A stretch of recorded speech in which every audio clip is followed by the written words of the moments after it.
Welcome to Sightings. I'm Tim White.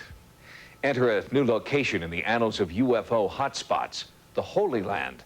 Since 1989, UFOs, crop circles, and alien beings have been sighted over Israel by a chief of police, law enforcement and military personnel, and civilians.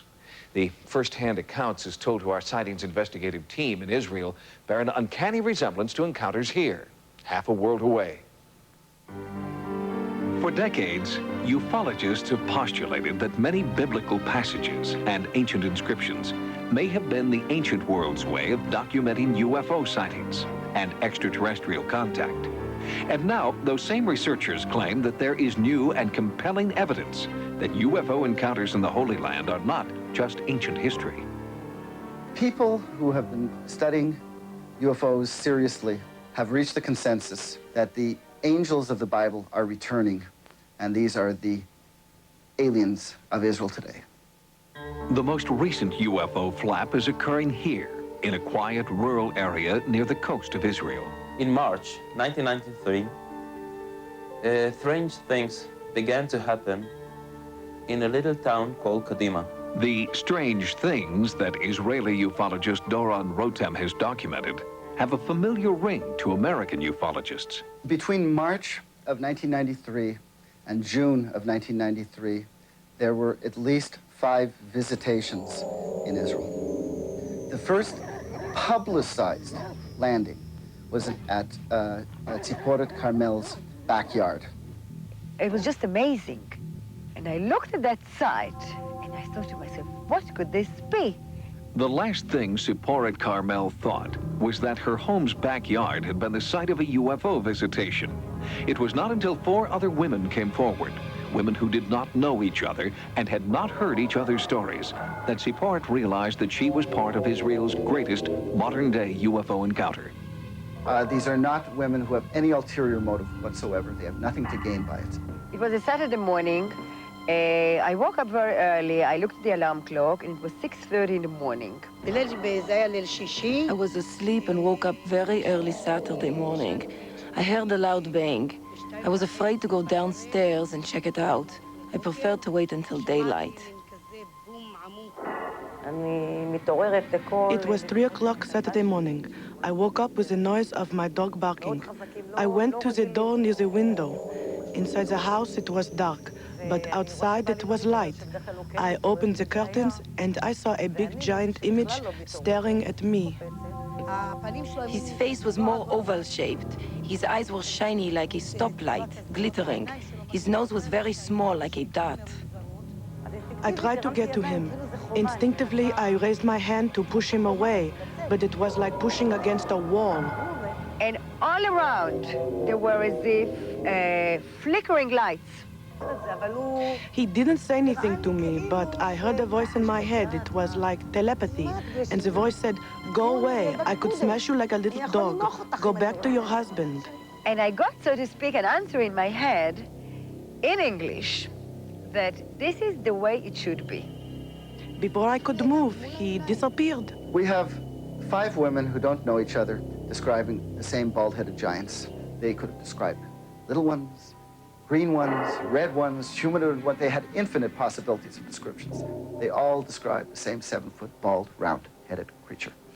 And all 5 women found crop circles outside their homes within a few days of their experiences. More than 59 crop circles of UFO landings were made between March and June 1993. Why? I don't know. Around the circles was plenty of weed. I went there in the rainy season still, and there was plenty of vegetation. But in the circles themselves, there wasn't. There was just scraggly brown weeds. The grass became, within a day, completely dry. It was before high as this grass all around, became completely dry, and eventually, after 2 or 3 days, lay down just like the way it's here. And researchers discovered strange materials clinging to the dried crops. There were strange red stains all over, and little pieces of unknown material that now we know it was a silicone. This is it. It's very light, it's very thin, and it's bright and glowing. We sent it to the National Geological Lab, to Dr. Henry Foner, who tested this. According to Dr. Foner's testimony, this specific material we are talking about here is a pure 99.8% pure silicon. It does not exist naturally on Earth. When details of the Kadima encounter came out in the media, other residents in the area began to come forward with stories they had kept secret for several years out of fear of ridicule. In 1991, Ellie Cohen, a young and ambitious businessman, was awoken one night when his house glowed from the inside. I was standing near the kitchen window. I looked up and I saw an eye, a big eye with a light. Ellie claims that the object appeared about 3 nights. Each night, about 3.5 hours. It was glowing, it was hovering, it was moving. It made no sounds, no hum noise, and whatsoever. It was very clear that it was a disc. I didn't need anyone to convince me that it was something from outer space. It's just like a Mexican hat-shaped object, must be about 30 meters in diameter, with a round, big hole on the bottom. This is not a hoax, this is not a fake, this is a real UFO, and it matches by its size, the size of the landing sites founded in Kadima 3 years later. If extraterrestrials are trying to make contact, why Kadima? And why now? There's a huge radio antenna located in the middle of Kadima. Maybe it's because there's electricity in the antenna, maybe it's villages, I don't know. Electromagnetism generated by the radio towers is similar to the type of energy measured within the crop circles.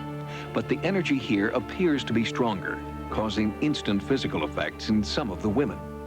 It was a feeling as if a very strange energy came literally through me and out of me, and then just evaporated. 800 meters from the Kadima antenna tower lived a farmer called Amos Guetta. We woke up one Saturday morning. We went to feed the chickens, the sheep, and the dog as usual. At 6:30 in the morning when we woke up, it was already too late. All the animals were already dead, except the dog. She opens his eyes and there are no eyeballs. 15 minutes later, the dog dies. She walks to her sheep pen and there are 3 dead sheep. They have been shaved around the cheekbone and have had a hole drilled to the bone itself. No blood was found either. We tried to cut the veins of the sheep. No blood was in it. They were empty of blood. She goes on to the chicken house, where the chickens are literally frozen dead. No panic amongst the chickens. They're not scattered. They're in their roosts, dead. About 40 of them. According to some ufologists in Israel, the significance of these events has not only scientific but also religious importance. Israeli ufology is divided between rationalists and the mystics. The mystics believe that something extremely important is related to the landings. Well, as one who has studied the Bible and to some extent a biblical scholar and a specialist on the ancient languages of the peoples of the ancient Near East, I became interested in the origins of their civilizations. And unintentionally, perhaps, I stumbled on the fact that ancient civilizations, the people at the time claimed that they were taught, they were given that knowledge by visitors to Earth from a neighboring planet. The difference between the interaction then and now was that then they did not call them UFOs. They knew precisely who was using them, who was flying, the so-called ancient gods. And today we call them aliens and are afraid of them.